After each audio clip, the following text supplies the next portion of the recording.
Well, on Sunday at Old Trafford, Saints made it back-to-back clean sheets in the Premier League for the first time in 13 months. If they win tonight, it will be back-to-back home wins in the Premier League for the first time since those two clean sheets 13 months ago here against Norwich and Everton.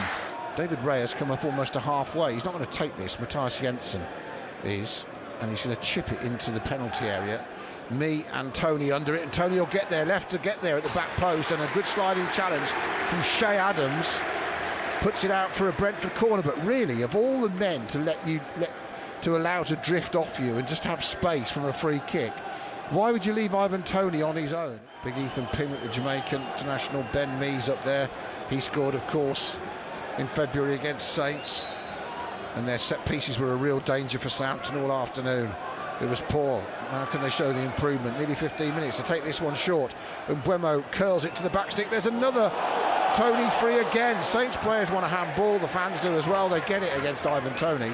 But that is two situations from a set piece in a row. And on both occasions, they've allowed Ivan Toney to be free at the back post. That's unbelievable.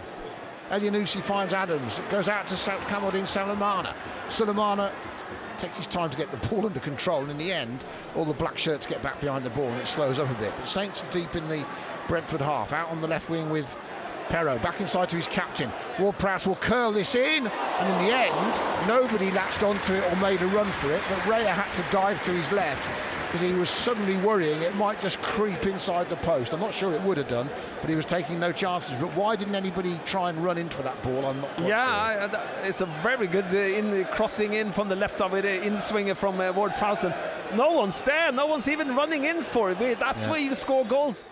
So, two again for the corner. Where's Ivan Toney now? You can watch him, see what happens with his movement and who goes with him. He's on the 6-yard line almost in the heart of the penalty area. Will he pull off to the back post again? We'll see. And Buemo threatening the short ball once more. Jensen does take to him, and again he goes left-footed and pulls out. This time Ben Mees left free at the back post. He shoots low left-footed, blocked by Alcaraz, goes out on the far side for Janelt. Support behind him, cross from Hickey.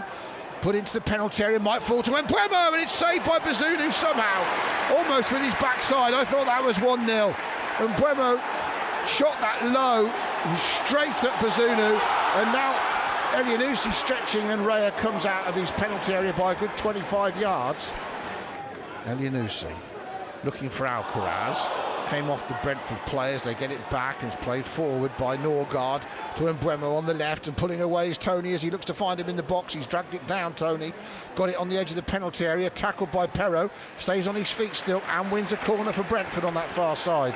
We've had two occasions where Toney's been on his own in the box from set pieces, and one for Ben Mee. So here comes the corner from the right this time, left-footed into the near post. Norgard got the flick on. It was simple Route 1 stuff, and it's worked, and it is Ivan Toney, I think, who's got the final touch, his 16th Premier League goal of the season, and Brentford's top scorer won't score a simpler one all campaign. Near post corner, flicked on, Toney bundles it over the line. Saints 0, Brentford 1. When they lost to Everton on Saturday 1-0 from that first minute goal from Dwight McNeil. What a painful afternoon that was for Brentford fans, 89 minutes behind.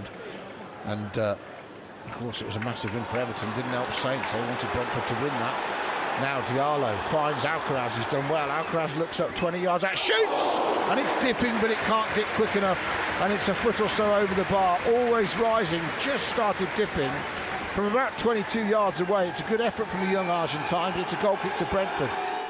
1 minute gone in the second half, no substitutions from either side. Saints with Bazunu in goal, and the back four of Perraud, Bella Kotchap, Bednarek and Walker-Peters. Midfield, Ward-Prowse and Diallo sitting.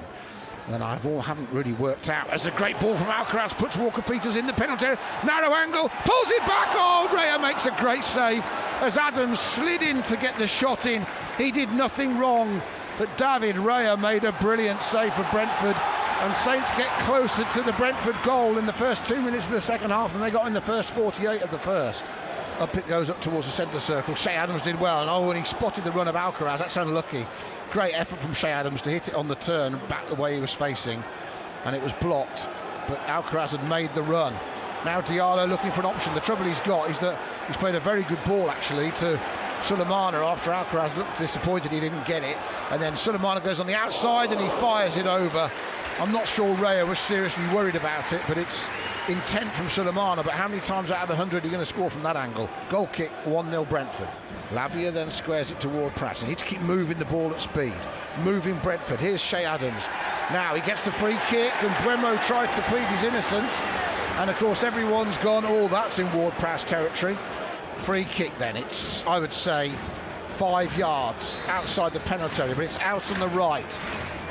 Boy, his team need it, possibly. Right-footed, he does curl it, and it's wide, and that's the difficulty. It was actually in the end 2 or 3 yards wide, but very hard when you're whipping a right foot from the right to get it inside the post. And Saints on the verge, like I said, of their 17th defeat of the season. Then you lost 16 the whole of last season. Long ball in for Brentford from the free kick, and the drive comes in, and Bazunu has to make his first save of the second half from Damsgaard's strike. And then following up, it's an ugly scene really, and now Bednarek arguing with Ivan Toney, and Toney was out of order going into Bazunu's face when he made the save. Referee needs to sort this out. I'm good to see Jan Bednarek sticking up for his goalkeeper and himself. I've got no problem with that. For me, it was Ivan Toney that was out of order, as Bree has it. No options ahead of him, wide again, down the line. Walcott's coming field, so Bree's going to have to do it himself with the cross. Adams flicks it on. Sulemana, oh my goodness, that was his chance, and Adams, it goes through to Adams, but he was coming back from an offside position. Sulemana had a chance to make a name for himself and be a hero then. The ball came across the penalty area to him.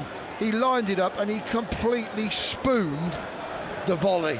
It's been a miserable night for Southampton. They're on the verge of being put out of their misery unless we can have a minor miracle here in the last few seconds. Bazunu's long clearance, first header won by Brentford, second header won by Toney, whistles through on goal. This could be it. Signseal delivered, scores, and Brentford have beaten Southampton at St Mary's, and that goal from Johan Whistler sparks a mass exodus from the stadium as Brentford celebrate their 10th win of the Premier League season, and Saints suffer their 17th loss, more than the whole of last season. They are staying bottom of the Premier League. Brentford have wrapped this up in stoppage time. It's a second goal against Southampton to Johan Whistler. It's a second goal on the night, and it's Southampton 0, Brentford 2.